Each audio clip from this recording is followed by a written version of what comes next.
asked me again, and I said no. Doug asked me to speak at a men's breakfast. And you got to say yes. I said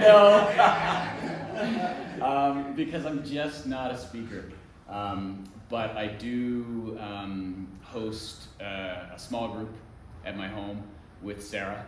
And I love to talk about God there and what he's doing in my life. So I thought, okay, I can do that with my church family here. There's a few, I think I recognize everybody, so that's great.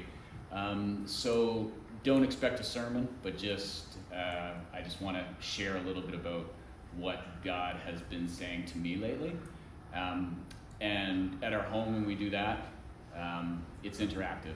It's hard to do that here, but if you can, please do. Don't hesitate to. Just pretend the pews are couches, and we're working through this together. I have some slides.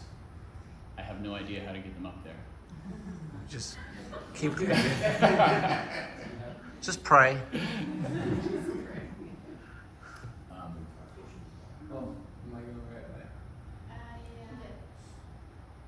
Okay, yeah. So what I wanted to share and what God has really been working with me on is hurry in my life. I've been reading a book called Relentless Elimination of Hurry, I think. Getting rid of hurry in your life. And it's ruthless elimination of hurry. Yeah. And it's been a game changer for me. It made me realize that, next slide please. Yes, sir. These are the things that are wrong with me, and I put them up there not really to tell you what's wrong with me, but maybe just so you can kind of think, okay, do any of these things really relate with me, with you guys personally, and what's going on with your relationship with God. There's a restlessness in me that I always feel like I need to be doing something, or maybe 2 or 3 things at once, and that keeps me from really being present with God, just stopping and listening to his voice, even in my quiet times in the morning.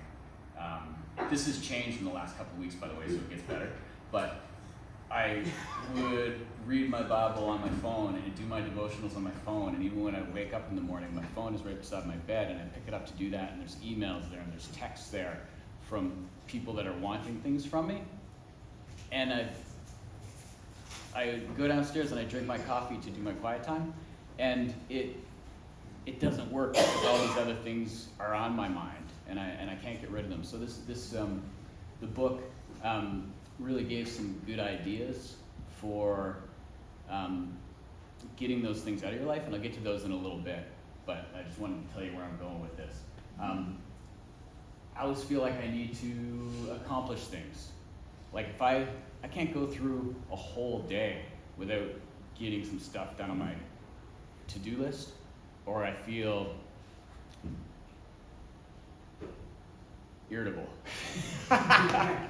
It makes me feel like I haven't had a good day if I haven't got anything done.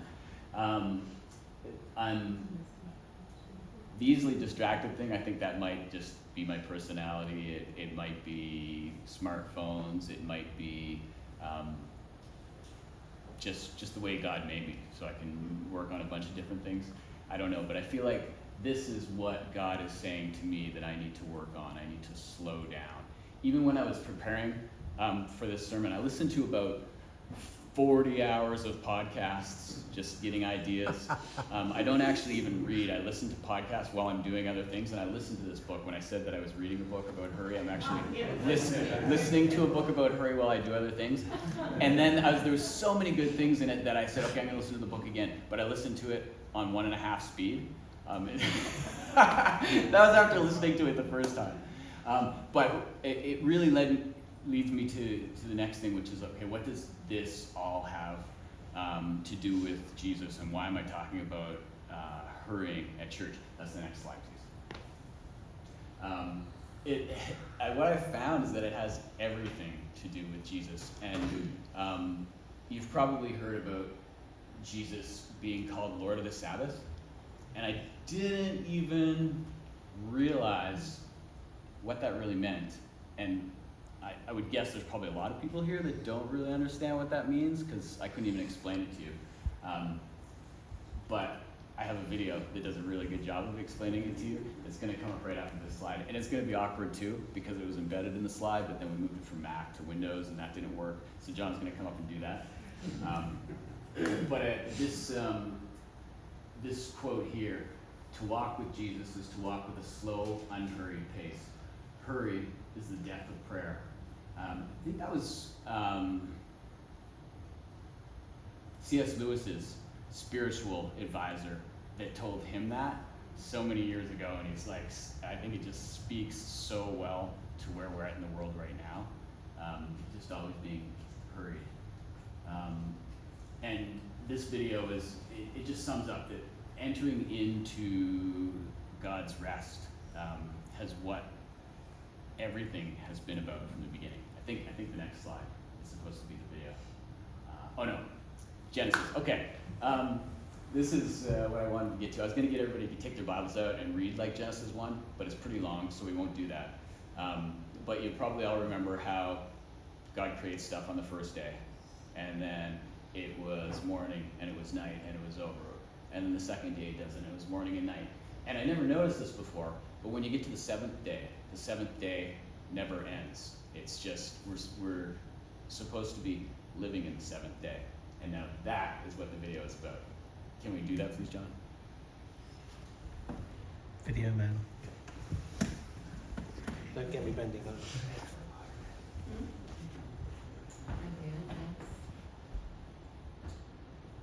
Brian, this is good practice for the men's breakfast. We need to do this. And I'm already been through it. Oh, I'm sweating right now. It's really hot here. It's funny, Brian, what you're saying here about the hurry. Yeah. Doug and I watched a video about Canada on the edge. It was all about the shoreline of Nova Scotia and Canada. We just got through Nova Scotia this afternoon. And I said to him, I've never just done this. I said, I've never just sat here. I should be doing something else. And then I went for a walk. Yeah. And I thought, the seventh day was supposed to be the day of rest. Yeah. You're not supposed to work on the Yes. seventh day. That was me. So good. While he's there, it reminds me of another story. While I was, we were just away from March break, and I usually bring my work with me by email because I don't really have people to cover for me. Mind you, I do, but I feel like I should be there because I know them better. Every once, I still use my university email, and because of security and stuff now, it logs you out every once in a while, and you have to use two-factor authentication in your phone to get back into it. And I didn't have that while I was away. So thank God I had no email after the second day. There was one meeting that I needed to do like on the second day that we were there, and so I was able to do that. But after that, I lost email contact, and I was just able to like unplug and realize like that one of the things about checking my emails all the time, when Sarah, my wife, has 12,000 unread emails, I think. She's at 20,000 now. I never leave any emails unread because I would check my emails like, every hour. Like if I was like stopped someplace for a second, I'd check my emails and respond to them, and then other problems kind of build up in your mind. Yeah. And I realized that it was because I was always just waiting for the other shoe to drop, like for like just the impending problems. They're always going to come. I was always, and I think checking my emails was kind of a way of like, okay, well, there's no problem there. I can relax a little bit, get a little hit of dopamine. I can stop talking anytime this happens. I'm ready for you. Oh, okay, sorry. All right. But yeah, Seven is a big deal in the Bible. Yeah, in biblical Hebrew, the word seven is connected to the idea of fullness or completeness. And that's something we all long for, but don't often experience. Instead, we find ourselves working endlessly, fighting back chaos with no real rest. Yes. Now keep all that in mind as we turn to Genesis 1 In the Bible, It begins with darkness and disorder, but then God speaks to bring about light and order so that life can flourish. And this happens over the course of 6 days. Each day is marked with the phrase, there was evening and there was morning. But on the seventh day, something special happens. God stops and rests. Right. Creation is brought to its completion on the seventh day. And that phrase, there was evening and there was morning, it doesn't appear on day 7. It's like a day with no end. On the seventh day, God's presence fills his creation. The land provides for all of God's creatures, including humans, who are appointed to rule the world with God forever. Kings and queens of the 7th day rest. I can get into that. But the humans are deceived by a dark power, and they forfeit that rest. They're exiled into the wilderness, where they have to work as slaves to the land. Until they die and return to the dust from which they came. But God wants to restore humanity back to that seventh day rest. So he chooses to give the family of Israel that experience of ultimate rest so they can share it with others. But how? They're in Egypt, slaves to an oppressive empire who's grinding them into the dust. So God confronts Egypt and he liberates the Israelites, taking them through the darkness and chaos on the way to the promised land. Now, while they're on their way, they find themselves in the wilderness. It's easy to get lost. Life is a struggle. They're not in the land of rest yet. But while they're on the way, God invites them in the wilderness to start living as if they're in the promised land. But how do you practice the future rest in the wilderness? Well, God tells them that every seventh day they are to stop their work, or in Hebrew, to Shabbat, so that they can rest and enjoy God's good world. So take a whole day to live as if the ultimate rest has already come. Yeah, this is the Sabbath, celebrated every week on the seventh day. But there's more. The Sabbath is just one of 7 festivals that Israel practiced every year, each one anticipating that seventh day rest. That is a lot of sevens. And there's even more. Every 7 years, the Israelites were to liberate slaves, forgive debts, and let the land rest for a whole year.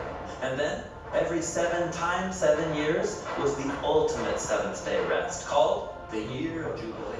If anyone had lost their land or gone into debt, all was forgiven, everything restored. Wow, so the Sabbath, these feasts, the Year of Jubilee, it's all pointing towards the hope of future rest. Right. Now, when the Israelites went into the land, they forgot their God, and so they forfeited their chance for rest in the promised land. They're exiled and enslaved again by an oppressive nation, led back into a world of chaos and disorder. But Israel's prophets said that their exile would end one day, and that the ultimate jubilee of freedom and rest would come, but generations go by, and they're still waiting. It's at this dark point in the story that Jesus appears, and he launches his public mission on a Sabbath day. Yeah, he read aloud from the scroll of Isaiah, saying that it was time for all captives and slaves to be released, because this was the year of the Lord's favor. What did he mean, this is the year of the Lord's favor? He was talking about the ultimate jubilee. So Jesus is claiming that seventh day rest would come through him. Right, he said that he was the Lord of the Sabbath, and he confronted disorder and darkness in all of its forms, liberating people from sickness, sin, even from death itself. Yet, Jesus was killed, so even his work was undone. Well, it seemed that way. But notice, Jesus timed his death to take place at the end of the week. His body rested in a tomb during the Sabbath, and on the 8th day, he rose from the dead. Oh wait, the 8th day? You mean the first day of a new week? Exactly. Jesus' resurrection was like the first day of a new creation, where God's light and life broke into the darkness. So because of the resurrection, we have hope in God's promise of future rest. But we're not there yet. It's like we're still in the wilderness, where we experience struggle and pain. But as we journey towards that ultimate seventh day, Jesus invites us to experience a taste of real rest now, by following him. Or in his words, "Come to me, all you who are weary and burdened, and I will give you rest."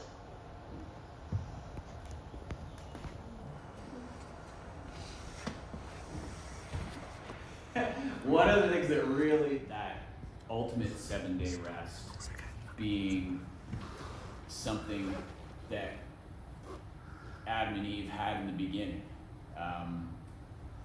So it was in the past, and that it's something that is still promised to us, like its ultimate fulfillment. when Jesus comes back, but that it's available to us right now to just tap into anytime. And it makes me so excited that lately I've been able to tap into it more just by slowing down. And so one of the chapters in the book that I've been listening to is about Sabbath. And after listening to it, I was like, oh my goodness, I have to really Sabbath. I have to not do any work at all. I should just be going to church. And I started to feel guilty about that. But then Yeah. I was I was reminded that this it might even be on a slide, and so sorry if I'm skipping ahead, but the Sabbath is God's gift to us. We weren't made to Sabbath. It's a gift, and it's there for us to accept or not to accept. And I think that's the biggest thing that I just wanted to share was that look into it and accept the Sabbath, because resting in God's presence is really what it's all about. He wants to dwell with us and hang out with us. And if we're distracted and we're busy and our list is too long or we're always trying to do things, he's just sitting there waiting to hang out with us. And it's been awesome for me. These are, thank you for this. This is just practical applications that I found were really helpful. One of the things that I always try to do without getting a speeding ticket, but is to try to shave 1 or 2 minutes off of Google Maps wherever I might be going, just to see if I can beat it. Yeah. But the most helpful thing that I've done has been to not do that anymore and just drive exactly at the speed limit, not below the speed limit, because that's super annoying to the people that are behind you.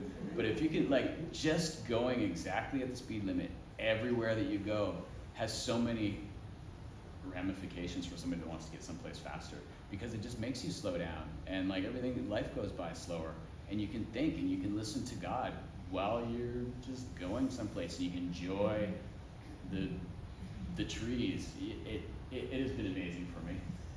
It might not work for everybody, but other suggestions that were in the book is taking email off your phone. Really, that was one that applied to me, but taking everything off your phone. They suggested turning your phone into just grayscale, so it's not colorful and less dopamine producing, so you don't like it as much, you're not as addicted to it as much. Shutting off the alerts on your phone, because they're so distracting. If you're doing your quiet time, reading your Bible on your phone, then you get a message, but you can shut all those alerts off, and it's painful at first because you think you might be missing things, but you're really not missing anything, because there's really only one thing that's important. Read a paper Bible instead of your phone Bible. Another thing that he suggested that I thought was just so annoying, but you can, if you're at Costco, you always want to pick the line that is the shortest. But if you pick the longest line, you don't have anything on your phone to do, you actually just have to be and think and let your mind be quiet and actually maybe talk to somebody. I thought they were good suggestions. There's more. Go to the next slide. I think that we kind of talked about this. Yeah, we can do it now because of Jesus. Thank God. Next slide, please. Oh my goodness, these are just good quotes. If the devil can't make you sin, he will make you busy. And it's so true, because if it's all about having a relationship with God, sin can keep us from doing that. But just being busy, you can go through weeks without talking to God. Next slide, please. This one is so true. I should have started with it, but hurry. I have found to be true is the great enemy of the spiritual life. Dallas Willard. I can't say anything more about that. Already talked about it. Oh, I love this verse and everything around this verse. Interesting thing about this verse, John, you can correct me if you're wrong. If I'm often. This is like, it's kind of hard to tell because if you read the whole passage that this comes from in Matthew 11, Jesus is actually like praying to God, and you don't really know when he stops praying and talking to God and talking with people that are around him, and maybe he's praying and he just wants them to hear what he's saying. But this is part of a prayer. Like, this is what Jesus wants from us. It's not just kind of like, I did this for you and now you can come to me. Like, this is, Jesus was like talking to the Father and saying, like praying that we would come to him when we're feeling weary, when we're feeling restless. And he just loves to give us that rest. And I can't, I feel it and I love it. I think that might be the end. And we have 15 minutes to sing 3 more songs or talk about anything, and if anybody wanted to like share anything. I wondered what other strategies people had to get rest with God.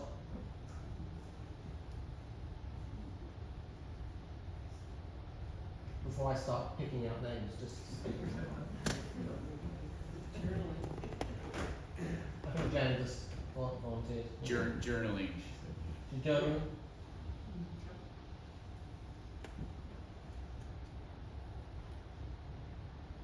Getting up 20 minutes earlier than you had planned every day. Yes. Set your alarm early. I think that's a personality type. No, that's like the opposite. No, when I wake up super early and it's like, why am I waking up? I'm probably supposed to pray now. Yeah. Just getting out in nature. Nature and walking. Yeah. I would say find your space, your happy spot, or your happy place, and go there often. For me, that's sailing. Yeah, we all wired in different ways.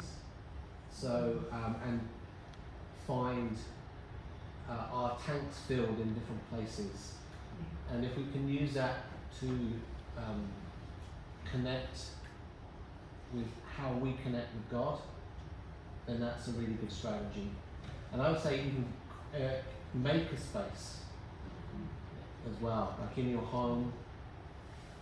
There's one guy I know on PEI, and he had a small room, so he put a wardrobe in front of the door and loads of fur coats, and went to his Narnia to be with God.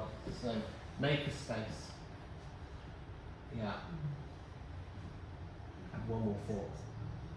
In my tag team, I have one more thing. I really loved in the video when it talked about Jesus being in the tomb on the 7th day and resting. And I think at the heart of a lot of this is we feel we need to do stuff, we need to accomplish things, maybe it's a sense of expectation or destiny or whatever it is, like that, to be ourselves. And Jesus had like the ultimate to-do list to be kind of the savior of the world, to be Messiah and everyone's expectations, and yet he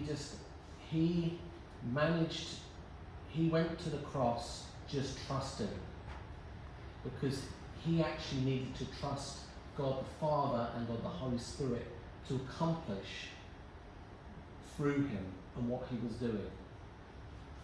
So he didn't actually try to accomplish the things that he was called to do. He let God accomplish those things through him.